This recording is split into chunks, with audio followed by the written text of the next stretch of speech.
Dan, I was going to ask you about where you see the Devils slotting in that Metro, but I think the most important piece I want to get from you, you work for MSG Network, is what is going on with the New York Rangers? This is a team that the Devils are one spot ahead of in the Metro standings, but God, they can't get a win right now in New York. As a rival, it must break your heart, Ken, to see them struggling and in turmoil.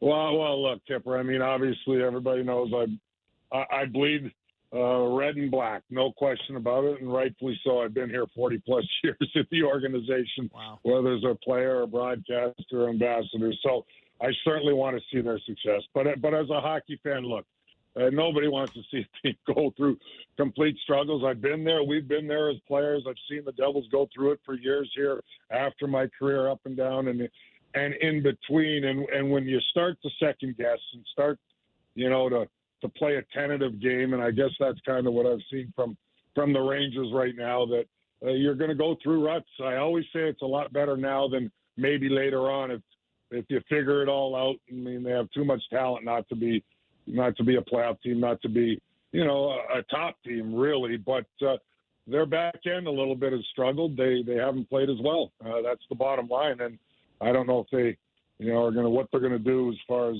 maybe adding some depth, defensemen, whatever it may be. But defensively, they haven't been as good as they need to be. And they've got the all-world goaltender in Shesterkin. Has it been his best year? Maybe not. It's still damn good. But you sometimes you get comfortable when goaltenders mask your mistakes for so long that when they're not superhuman and they're just real good, sometimes you're not going to win games. So maybe my analogy, how I look at it, I have no doubt, not that I'm asking them to figure it out, but they're a pretty damn talented team and a good team that I think eventually they'll figure it out, but you just don't want it to prolong too long. And you can say that for any team, really, right? I mean, every team's going to go through their struggles.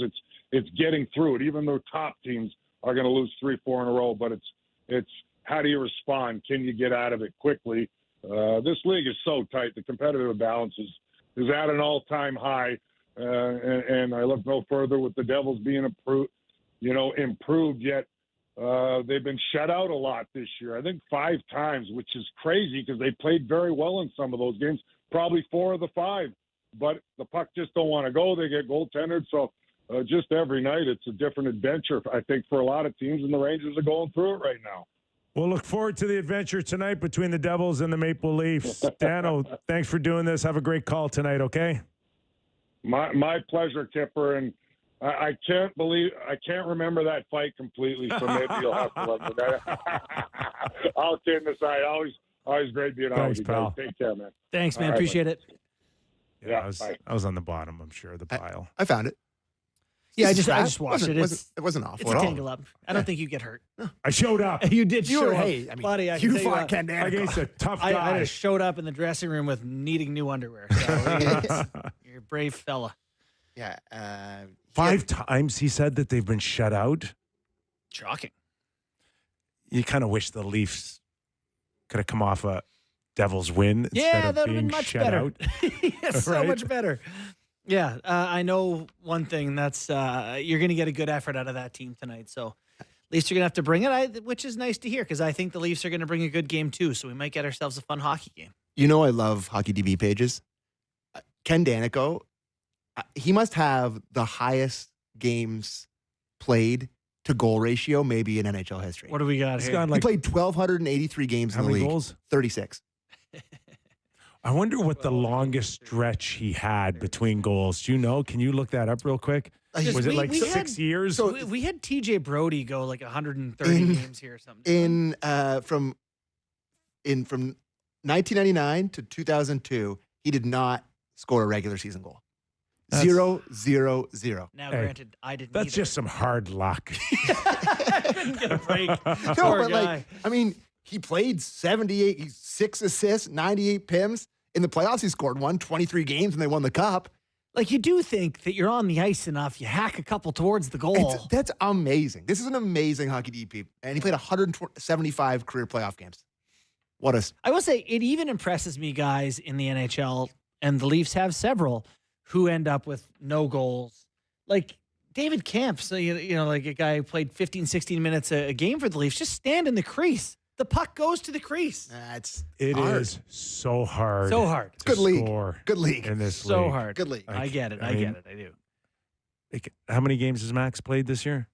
Right? 20. He's a pretty talented guy. Yeah, of course. And yes, he could shoot more often, as Craig Berube has alluded to, but it gives you some idea. Very talented guy. Hard to But shoot Berube's it in the point is like he needs to just go like if you stand around the goalie and it's a hard place to just stand, Yeah. they don't let you just stand there. Yeah. But the puck will go there. We've also seen probably in the last week or 10 days when Nick Robertson was in, he was just almost tunneled vision Yes. to Oh my put God. it in the net. It's like must score. Yeah. Hockey and Nick Robertson are two different sports. Yeah, Dan. he's It's just out there like, trying to I'm score Nick goals. Robertson. I'm the goal shooting And machine. You can kind of go over the top too sometimes. It's hard to find that balance. Yeah, we talked about him celebrating that goal he scored to break the 19-game drought. And he was just like, That was a little bit. I did the thing I need to do for me. And I haven't done it since. He's back in there tonight Yeah. off a healthy scratch. He played 9 minutes against Washington, didn't get in against Pittsburgh. They need goals. He needs to get rolling. I mean, I will say, if this is for me to say this about Nick Robertson, this tells you a lot about Alex Nylander, but like, he should be in over Nylander. Oh, good Lord, yes. Like, there's no. Is Alex still with the team? Yeah. Grabankin went down today. Okay. So, like, I guess he's a healthy scratch. He's still around the team or whatever. He may get in still if Domi doesn't play tonight, game time decision, right? like Alex Nylander may make hundreds of thousands of dollars this year just because they need Grabankin to play and have the puck and be in the minors. Yeah. And Willie loves having Alex around. Yeah. And if you're going to have a body, I think that matters.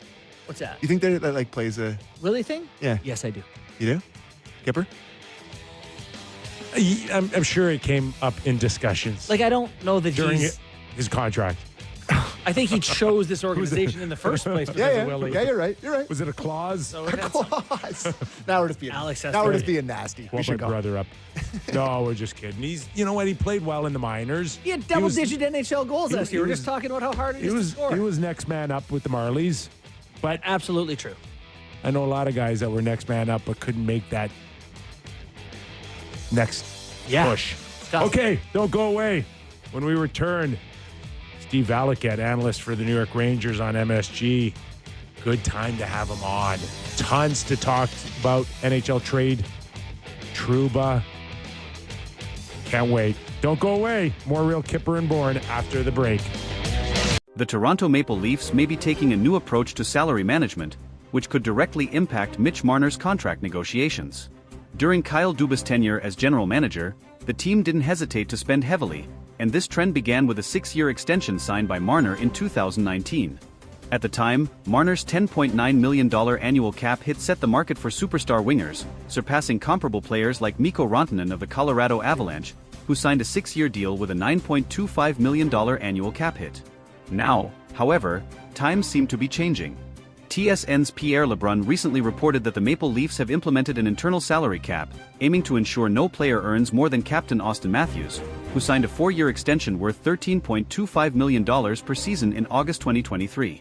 The team's primary concern revolves around Marner's agent, Darren Ferris, who, according to LeBrun, might push for a percentage of the total salary cap instead of a fixed dollar amount.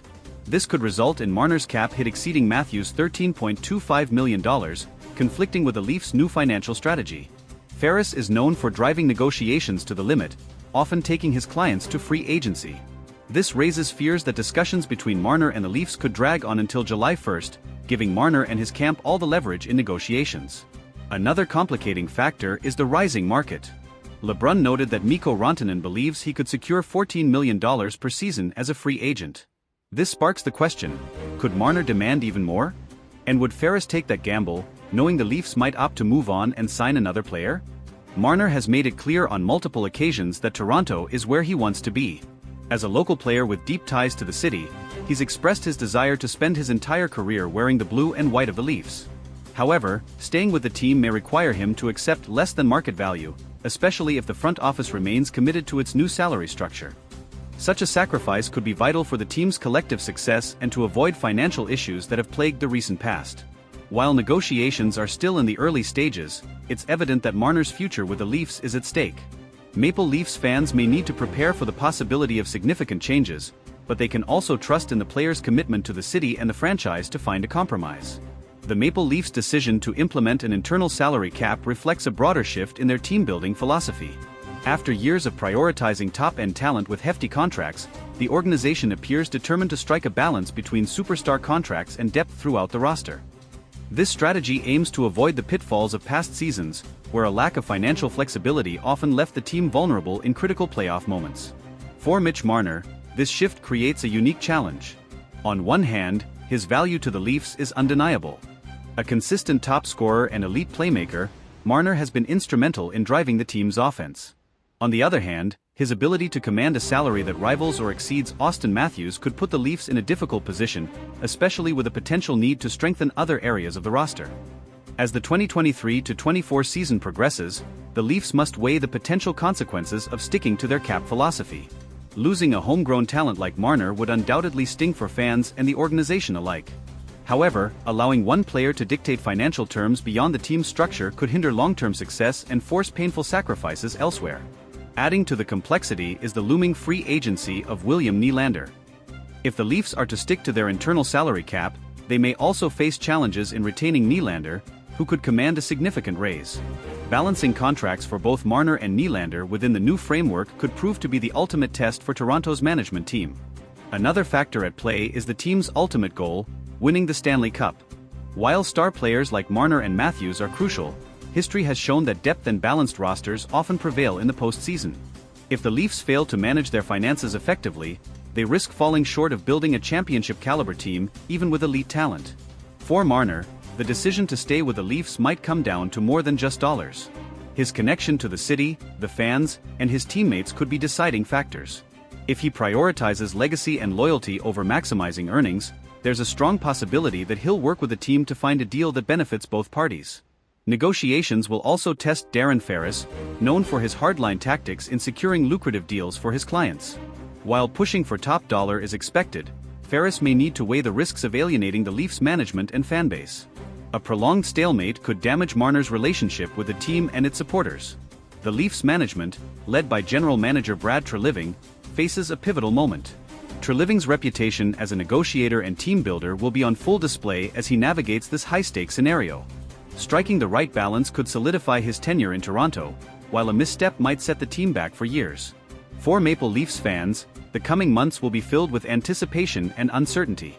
Marner's future, along with the team's ability to stay competitive under financial constraints, will likely dominate conversations as the season unfolds. Supporters can only hope that the team's new approach leads to greater playoff success and, ultimately, the elusive championship. In the end, the outcome of these negotiations could redefine the Maple Leafs' identity for years to come.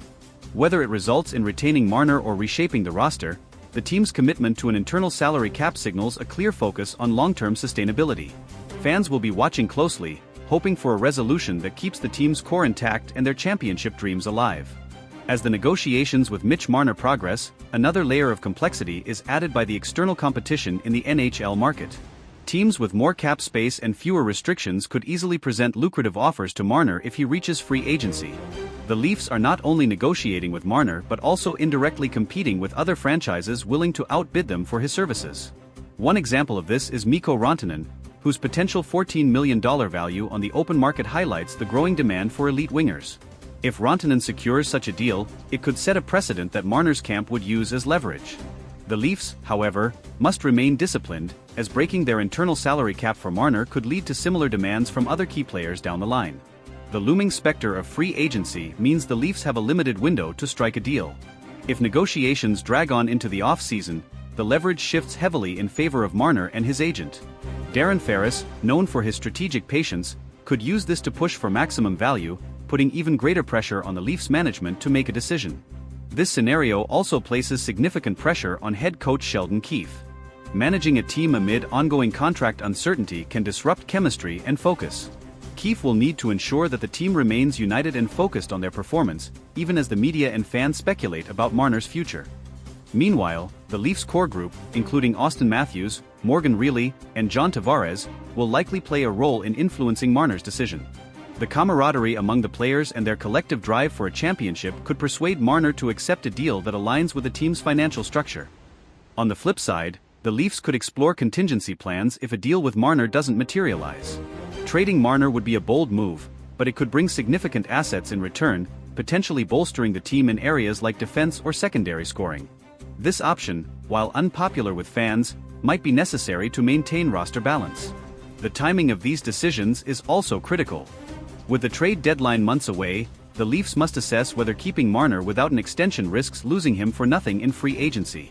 A preemptive trade could avoid this scenario, but it would also signal a significant shift in the team's short-term goals.